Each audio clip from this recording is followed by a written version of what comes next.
Suffering is not something that happens from the outside.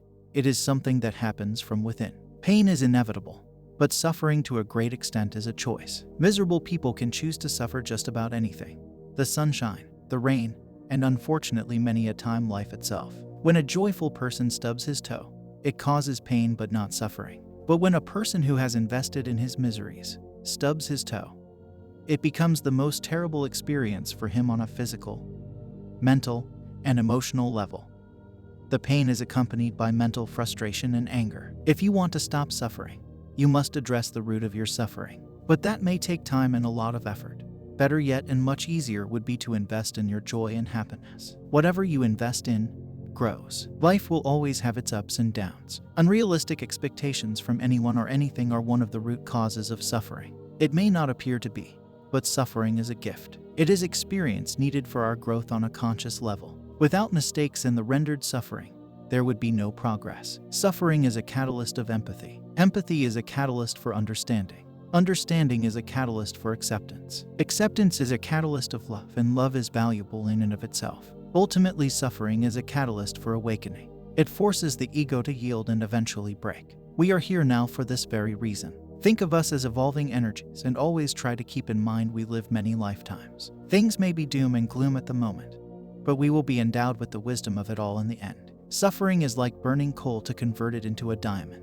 Overcoming suffering makes you shred all that energy, values, beliefs, traditions, ambitions, and relationships which are unnecessary for your peace and happiness. You change into a better person by overcoming suffering in a way that you can remain positive through accepting the suffering, but detaching from its negative hold. If, however, you become negative during suffering or are forced to think negatively, you can devolve by suffering and become like coal from being a diamond. Every energy cycle follows a marginal utility curve. Suffering also follows a similar learning curve. Benefits increase to a maximum point and then start decreasing. Hence, suffering should be borne only till you feel positive about your choices and discarded when you feel guilt, shame, helplessness, frustration, or anger, increasing more than the learning and overruling your positivity. Suffering is a natural part of human life. Unfortunately, we tend to overdo our suffering and don't know how to control it so that it benefits us. All suffering is caused by allowing our ego to control our lives. The ego is that constant voice in our head that tells us to do negative things,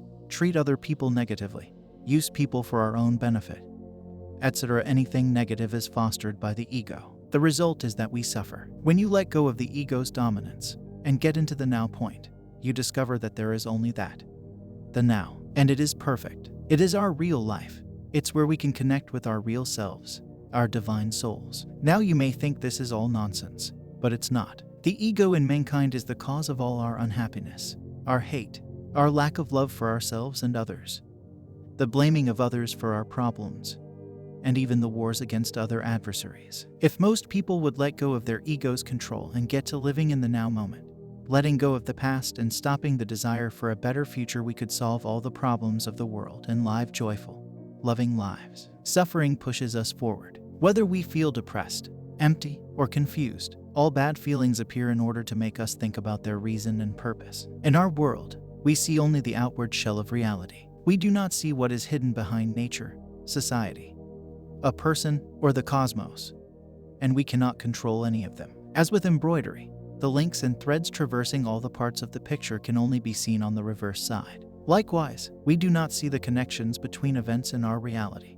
We only see that something suddenly happened for some reason. How can I know the consequences of my actions? All of a sudden, I suffer a blow and I do not understand why it happened or where it came from.